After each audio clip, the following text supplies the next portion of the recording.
banyak, baik di podcast terkait masalah di negeri ini apa korupsi kah dan yang macam-macam. Kau jawab satu, nggak takut sama Allah, ya, nggak takut sama Allah.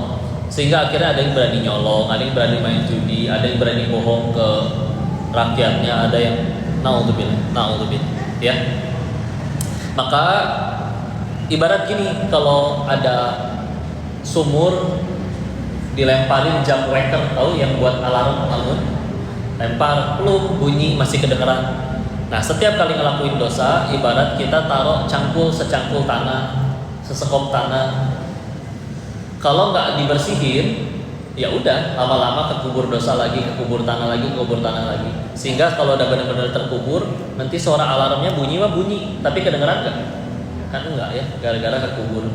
Ya, makanya kita tahu dengan akhirnya kita bismillah jaga sholat. Nabi mengibaratkan di hadis sahih, kalau misalkan orang sholat sehari 5 kali yang 5 waktu, sama kayak kamu di rumahnya di belakang ada sumur terus mandi sehari 5 kali, kira-kira bersih nggak? Bersih, ya. Atau bahkan kalau kita baca Quran tapi kita nggak tahu artinya, seperti ibarat ada guru nyuruh seorang muridnya ngangkut air tapi pakai rotan yang buat ngayam cabai kah atau kemiri ya, wijen gitu-gitu ya. Terus diciduk, ya dia bukan ember plastik yang pasti bolong tumpah, tapi setidaknya wadahnya jadi bersih. Jadi hati kitanya, wadahnya ini kitanya juga jadi terbersihkan. Segitu teh nggak ngerti, apalagi ngerti, ya. Karena kalau ngerti itu punya kekuatan yang luar biasa banget. Contoh, alhaakumut takatsur hatta zurtumul maqabir. Dulu ada orang Arab jahiliyah ngedengar 2 ayat itu dia masuk Islam, ya. Gara-gara apa? Karena dia bilang kayak gini, alhaakumut takatsur, bermegah-megahan telah melalaikan kamu, hatta zurtumul maqabir, hatta sehingga zurtum kepada apa? Maqabir, bentuk jamak dari kuburan, ya. Nah, dia bilang kayak gini, zurtum itu satu akar kata dengan kata ziarah. Yang kalau kita tahu namanya ziarah itu berkunjung, ya. Saya berziarah ke punya saudara misalkan di Makassar. Kalau namanya ziarah, apakah berarti kita bakal nginep sampai meninggal di situ? Enggak, pasti pulang. Nah, ini disebut kok ke kuburan kita zurtum, ziarah. Oh, berarti saya nggak akan selamanya nih di kuburan, pasti akan dibangkitkan kembali. Orang ngerti bahasa Arab segitunya, bisa syahadat, bisa masuk Islam cuman gara-gara dengar 2 ayat At-Takatsur. Yang bisa jadi kita baca setiap hari, ya, tapi ngerti juga enggak, ya. Luar biasa itu efeknya, ya, kalau sudah paham. Nah, karena balik lagi, ketika kita tahu hawa nafsu itu jadi masalah bagi diri kita, yuk kalau mau jujur, berapa banyak permasalahan semua manusia yang kalian lihat di acara kriminal lah, yang kalian lihat di film azab Indosiar lah. Kalau pengen jujur kan diundang sama diri sendiri, betul kan? Gak mungkin orang adem ayam berbuat baik, taat, takwa, tahu-tahu di film azab Indosiar dia ketimpa meteor, gak mungkin. Pasti diundang. Orang datang ke rumah, kok misalkan punten kadang tengah malam, kok perlu bantuan, harus ada uang duit berapa puluh juta, berapa ratus juta sekarang juga. Gimana ceritanya, gara-gara apa? Ya udah, pasti ada yang tergelincir riba, ada yang tergelincir judi online, ada yang tergelincir pinjol, ya. Diundang sama diri sendiri. Kenapa kamu kenapa kamu di penjara? Iya, saya nyuri. Kenapa kamu dicerai sama istri? Iya, saya selingkuh. Diundang kan? Mungkin lempeng adem ayem, tahu-tahu dapat keburukan. Jadi aslinya diundang, kelakuannya gara-gara ngikutin hawa nafsu. Gimana buat usirnya? Harus bisa diusir dengan kekuatan yang lebih besar. Kata Syekh Ibnu Athaillah, pilihannya 2 nih, antara takut sama siksa Allah, ya, atau rindu dengan sesuatu yang Allah janjikan. Makanya cara Allah ya di dalam Al-Quran itu, ya kan Allah juga yang membagikan kecerdasan tiap orang. Ada orang yang memang tuh baru takutnya atau baru termotivasinya dengan ditakut-takutin, ada yang kayak begitu. Dan ada orang yang dia baru termotivasinya karena diberikan janji, suatu reward, suatu hadiah, suatu janji, ya, ada yang seperti itu. Makanya jangan heran kalau misalkan kita ketemu, kok ada ancaman neraka ya, ada janji surga juga ya. Iya ya. Karena Islamnya harus lengkap mengakomodir semua urusan, ya. Makanya akhirnya sampai ada seorang ulama zaman dulu namanya Syekh Al-Munziri, itu bikin kitab namanya As-Sahih At-Targhib wa At-Tarhib. Ya. Sebetulnya nama asli kitabnya adalah At-Targhib wa At-Tarhib aja. Anjuran dan ancaman. Itu kitab bagus sekali. Mungkin kalau nanti kitab ini khatam, kita ngaji lanjutnya ke kitab itu ya. Jadi itu isinya adalah misalkan sholat duha, keutamannya apa, atau misalkan ninggalin suatu amalan, ancamannya apa. Jadi bikin kita semangat, wah luar biasa ternyata pahalanya segitu besarnya. Atau bikin kita juga jadi, aduh aku nggak mau ninggalin, ternyata segitu ngerinya kalau kita meninggalkan suatu amalan tersebut. Itu dikumpulin dari sekian banyak hadis Nabi, dijadikan tentang keutamaan dan ancaman dari setiap amalan masing-masing, lengkap. Ada bab haji, ada bab hutang piutang, ada bab sholat tuh macam-macam. Keutamaan sholat zuhurnya sendiri, keutamaan sholat qobliyah atau ba'diyah zuhurnya sendiri, lengkap semuanya. Ya. Keutamaan orang yang suka jadi muazin, keutamaan semuanya lengkap, masya Allah. Kalau punya yang sudah ada terjemahannya. Kalau nanti kita pengen pakai yang terjemahan, dan itu yang terjemahan pun ada 6 jilid, ya. Satu jilidnya 3 kali lipatnya Al-Hikam ini ya. Jadi seginian nanti ya. Bismillah ya. Dan tapi Bismillah ya, kalau udah diniatin bisa khatam aja ya. Alhamdulillah. Jadi pilihannya 2 nih, kita rindu dengan apa yang dijanjiin oleh Allah atau takut dengan sesuatu. Ya. Jadi gimana? Ya udah, kita tahu dulu berarti apa yang disampaikan oleh Allah. Karena memang sekian banyak orang yang kalau tahu akhirnya ya dia berhenti dari suatu dosa setelah ternyata tahu hukumannya seperti itu. Tahu ganjarannya seperti itu. Walaupun berproses ya. Tapi ini bahasan yang di nomor 215. Kita lanjutin dulu ke hikmah selanjutnya. 216, silakan. Kita tolong dibacain. Kamala yuhibbu. Terjemahannya aja enggak apa-apa. Sebagaimana Allah tidak menerima amal yang bersekutukan dengan lainnya, demikian pula Allah tidak suka barang yang bersekutu. Amal perbuatan yang dipersekutukan kepada suatu selain Allah tidak akan diterima oleh Allah, dan hati yang bersekutu tidak menghadap kepada Allah. Alhamdulillah. Terima kasih sudah kita baca. Qala al-musannif fi kitabil hikam, kama la yuhibbul amal al-mushtaraka kadzalik la yuhibbul qalba al-mushtarikal amalu mushtaraku la yaqbaluhu wal qalbu al-mushtariku la yuqbil alaihi. Sebagaimana Allah tidak menerima amal yang persekutukan dengan selainnya, demikian pula Allah tidak suka pada hati yang bersekutu. Amal perbuatan yang dipersekutukan kepada suatu selain Allah tidak akan diterima oleh Allah, dan hati yang bersekutu tidak akan menghadap kepadanya, kepada Allah. Ya, ini bab niat sekali lagi ya. Dan jangan ngira ini jadi suatu ancaman ya. Justru jadi kabar gembira kalau kata Koko. Contoh. Ada orang sama-sama sedekah. Yang satu 1 miliar, yang satu 10.000. Ya. Kan kalau misalkan nanti di hadapan Allah begitu mati, begitu nyampe gerbang surga, di depan gerbang surganya ada spanduk yang udah boleh masuk sini, cuman yang udah sedekah 1 miliar ke atas. Itu repot demi Allah. Ya. Itu repot. Tapi misalkan coba lihat, ada orang sedekah 10.000, tapi dia punya 15.000. Ya Allah, yang ungu buat engkau ya Allah, aku yang kuning aja, yang goceng. Ya. Ngerti kan maksudnya? Yang kuning 10.000. Yang kuning yang ungu 10.000 ya, yang kuning goceng ya. Tapi bismillah ya Allah, aku cuma punya ini 2 lembar, aku berikan kepadamu yang terbaik. Gak ngarep dipuji, dan gimana pengen dipuji 10.000 ya. Yang satu 1 miliar, itu gara-gara gak enak sama yang lain. Dan juga mumpung ada kamera, ya udah ada 1M, padahal dia punya saldo 1T, dari nyuri lagi misalkan ya. Yang diterima sama Allah yang mana? 10.000 atau 1 miliar? Kabar gembira kan? Berarti kan? Atau misalkan kayak gini, kita sedekah buat bangun masjid, terus ternyata masjidnya belum jadi, kitanya meninggal duluan. Misalkan di hari akhir kita dibagiin buku catatan amal kan, terus kita ngelihat, ya Allah kok nggak kecatat nih di sini?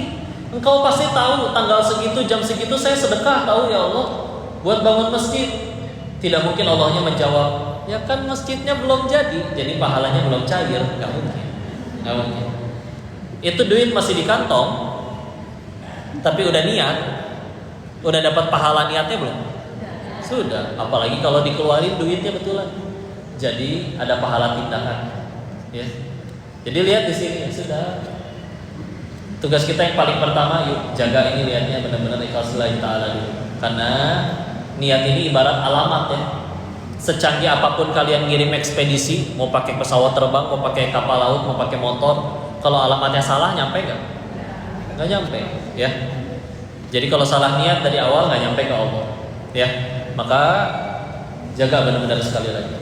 Karena kadang bukan masalah besar atau kecilnya suatu amalan, itu semua bisa kalah sama yang niatnya paling ikhlas lillahi ta'ala, daripada nominalnya besar tapi ya tadi niatnya salah, ya. Justru kan ini kabar gembira, makanya tadi balik lagi coba. Ya Allah, cuman ada segini, ya Allah, saya gimana caranya ngalahin orang yang punya duit miliaran, bisa sedekah miliaran, saya belum jadi miliuner. Tapi niatnya bener di sisi Allah, nggak ada niat apa-apa lain, nggak pengen dipuji makhluk, nggak pengen di viral-viralin, ya sudah, tetap ada nilai di sisi Allah, ya. Maka ada perumpamaan kayak begini, ya. Ada yang suka susu sapi murni, suka? Punten ya, punten. Misalkan ditambahin susu sapi murninya, dipakai 1 sendok teh sapinya, mau? Enggak, setengah sendok deh saya tawar. Masih nggak mau? Dikocek dong, mau ketinggalan. Masih nggak mau? Oh, kita aja berarti pengennya yang murni. Masa kita ke Allah niatnya nggak murni? Ya. Salat duha biar dagangan terapi, boleh sih, bagus, nggak apa-apa, ya. Bagus mintanya masih ke Allah. Tapi kalau misalkan ya Allah, sedekah biar dikira dermawan, pakai ini pakaian syar'i biar supaya dianggap soleha. Jangan, murni aja lillahi ta'ala kepada Allah, ya. Karena atau ngaji tafsir, ada tafsir Imam Al-Qurtubi ya terkait bab niat.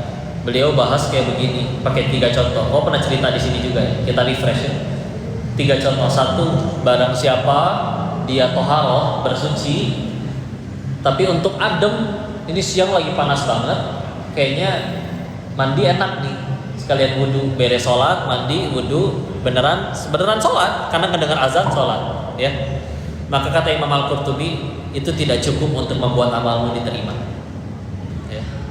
1. 2, barang siapa dia saum, puasa untuk kesehatan lambungnya, pas nih hari ini Kemis, kata dokter saya juga udah harus mulai banyak puasa nih, ya udah deh sekalian puasa, kata dokter juga emang biar sehat, biar saya sehat, jadi puasanya tuh sekalian, ya. Nah, kata Imam Al-Qurtubi sama, itu belum cukup untuk membuat amalmu diterima. Yang ketiga, kalau ada imam sholat, terus waktu dia ruku sengaja dilama-lamain, gara-gara ngelihat ada yang lari pengen ikut masbuk sholat. Kan kalau ikut masbuknya waktu lagi ruku, dia nggak usah ulang rakaat. Kata Imam Al-Qurtubi, itu tidak boleh dilakukan, ya. Jadi kalau ada yang ngebahas sudut pandang fikih yang lain, beda pendapat, wajar ya, nggak apa-apa. Tapi 3 hal tadi adalah cara Imam Al-Qurtubi menjaga iman, menjaga niat. Kenapa? Karena 3-tiganya ranah ibadah. Terus bersolat, beliau mengajarkan, terus berani-beraninya kita nyampurin ada niat selain kepada Allah di dalam ibadah kita ini. Contoh tadi wudu biar adem, puasa biar lambungnya sehat, jadi sekalian Senin Kemis, ya. Dan tadi sholat bismillah di hadapan Allah. Dia telat memang, niatnya baik segitu supaya orang itu nggak ikut masuk, ya. Tapi ketika ya itulah beliau ya, saking lebih pengen ngejaga suatu amalan tuh murni lillahi ta'ala hanya kepada Allah, sampai 3 hal kayak tadi aja beliau nggak berani ngahulah tinggal lamun mikir, ya Allah, amalan saya yang mana berarti yang diterima, ya. Mana kadang ada ujian, ya, nanti kadang ada orang ada ditutupin aibnya sama Allah, dianggap jadi orang baik, ya. Terus kita senang dengan pujian-pujian yang dilantunkan orang itu, balikin kepada Allah. Setiap kalau dipuji udah balikin aja, alhamdulillah, ini mah Allahnya yang nolong, Allahnya yang hebat, ya. Kita mah kalau ingat diri kita sendiri, berani jujur aja sama diri kita sendiri. Kita mikirin kita kalau sendirian, Allah tahu kok saya ngapain kalau sendirian. Ya. Jadi mulai biasa ngelihat diri kita bukan pakai kacamata orang, tapi pakai apa? Guru kami itu kalau misalnya mau nasihatin, terus dia nyampe di satu bab yang dia sendiri belum ngamalin, itu bisa di skip sama beliau, nggak disampaikan dulu. Di tingkatan yang lebih tinggi lagi ada yang sampai beliau amalin dulu, dapat fadilahnya dulu, keutamaannya dulu. Ketika udah dapat, oh setelah saya sholat duha berapa bulan, ternyata ini loh efeknya, dampaknya, baru berani nyampe. Karena emang nggak nyampe ke orang. Kalau kita nyuruh orang sesuatu, kita sendiri nggak ngelakuin. Ya. Kadang kan nggak mempannya tuh kayak begitu soalnya. Jangan ngerokok tapi sambil ngebul, sambil megang rokok, ya nggak mempan. Atau anaknya ngelihat gimana? Dia bilang jangan, tapi ada tindakan yang kontradiktif.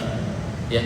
Maka yuk di sini diajakin sebagaimana Allah tidak menerima amal yang dipersekutukan. Ya Allah juga tidak suka pada hati yang bersekutu.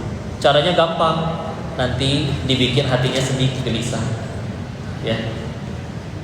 Karena kan kata Allahnya ada bi dzikrillahi tatmainnul qulub, hanya dengan mengingat Allah maka hati menjadi tentram. Hati lagi nggak tentram, fix pasti sederhana, pasti lagi nggak ingat Allah. Udah gitu aja. Ya. Udah gitu pasti. Ya. Karena kalau misalkan ya macam-macam ya, ingat utang, ingat cicilan, ingat macam-macam. Lagi nggak ingat sama Allah, lupa bahwa dia di belakangnya punya Allah yang maha kaya. Ya. Diancam sama orang, Nabi juga diancam, lempeng aja tetap berbuat baik, nggak berhenti jadi orang baik. Kenapa? Tahu Allah nggak ngizinin, nggak akan terjadi apa-apa. Bismillah. Ya. Bismillah. Jadi yuk dimurniin ya.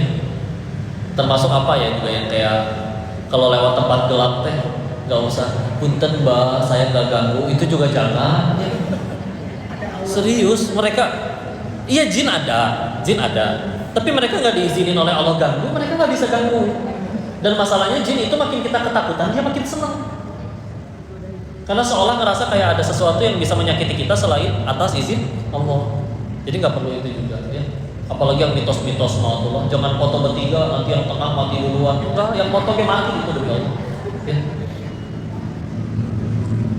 Kejatuhan cicak nanti berarti saya sial kok. Enggak.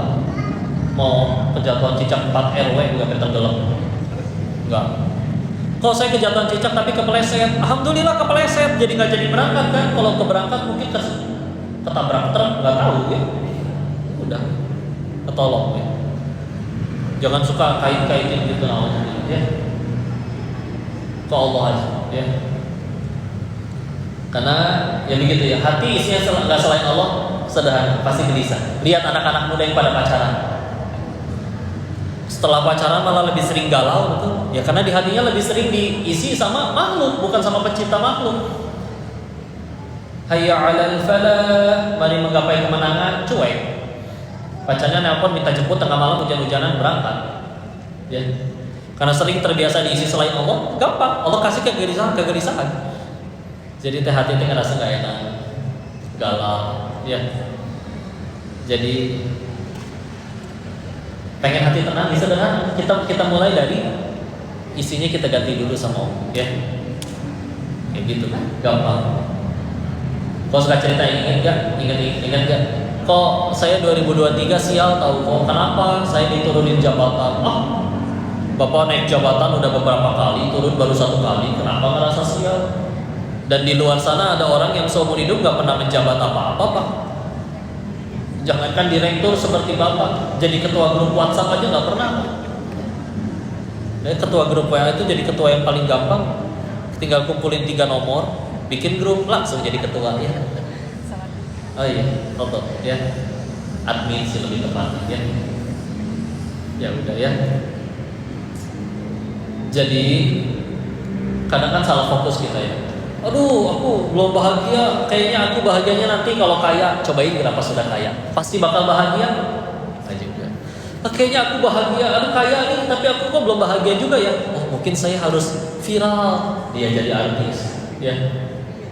Begitu udah viral, Pas yakin pasti bahagia? Enggak juga, malah jadi bete kemana-mana teh si riweuh di foto, riweuh di kudu di segala macam pengawalan ini itu. Ya, enggak sebebas dulu mah jalan-jalan kemana aja bebas. Ya. Akhirnya aku kaya udah, aku punya popularitas udah, aku belum bahagia juga ya. Kayaknya aku harus punya jabatan, masuk polatang politik. Begitu masuk polatang politik, nyampe duduk, dapat bangku, dapat jabatan, yakin pasti bahagia juga.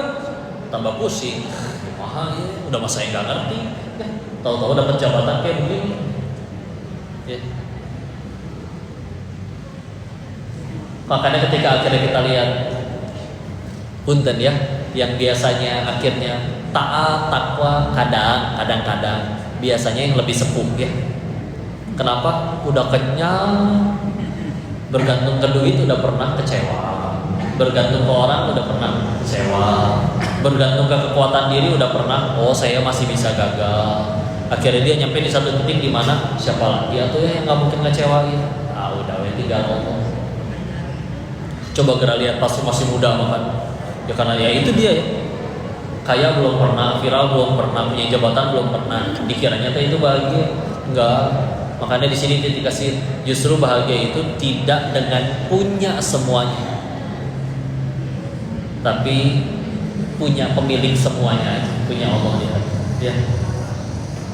Nah, kalau ada orang yang sudah di hatinya Allah, dia nggak sekaya kita, tapi kok lebih enak hidupnya. Ya. Jadi yuk memulai dari kamar.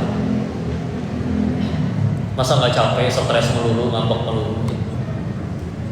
Yang pada punya suami, hati-hati, tetap baik ke mereka, tapi bukan supaya mereka cinta.